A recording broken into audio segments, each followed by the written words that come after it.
So far, we've created a basic track and improved upon it by adding curves to the driving line and decorations to the game world. Now, we'll move forward on our mission towards motocross madness by adding triggers and events to our track. This time, we'll be using some more advanced tools, so let's start by launching the Pro Editor. To save some time, however, we can load up the track we started in the last video. Triggers and events are more advanced tools. I'll provide a basic explanation as to how they function, but I highly recommend watching the trigger and event tutorial from our editor tutorial series to learn more. Events are basically tools that perform some sort of action, and triggers are how the events are activated. You can find a number of examples of triggers and events in action in the Example Groups category in the New Objects menu. The first thing we'll add is an explosion. You can make explosions by breaking the explosive objects like dynamite boxes, or you can use an effect event to activate explosion effects. Personally, I prefer the explosion effects as you get more choices for the look of the explosion. For our track, let's place a ground explosion near the start so that we get a nice big boom right off the bat. Next, we'll place an area trigger and an effect event. In the properties for the trigger, we'll select the On Hit option and choose the effect event. Now, when the trigger is activated, it'll send an impulse to the effect event.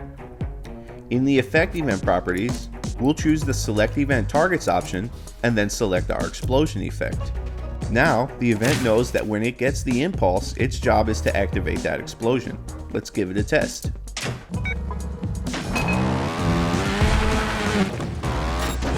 That was fun. Next, how about we add in something else?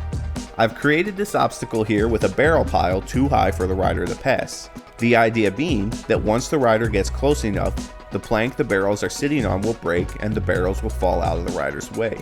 For this, we'll need a trigger, a physics event, and a break event. Again, we'll start by opening the trigger properties and pointing it towards the physics event. We'll set up the physics event to activate physics on the barrels. The impulse can be passed along between events, so now, instead of placing another trigger, we can choose the Select Event Filter option in the physics event and point it towards the break event. Finally, we'll open the break event and select the wooden plank as our target object. Now, we're all set. Let's give it a test run.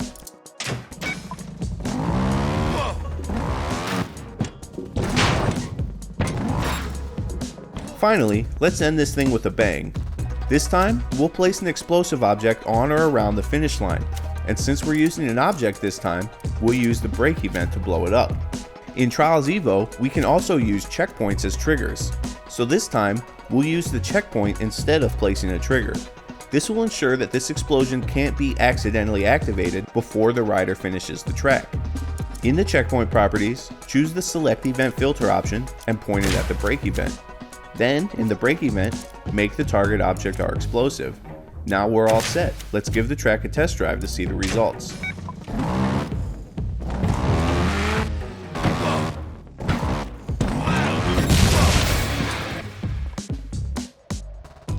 And there you have it, the basics of adding triggers and events.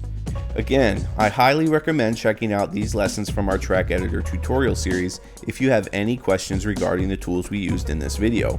Triggers and events have many functions and uses, and the better you understand them, the more fun, creative stuff you'll be able to add to your tracks.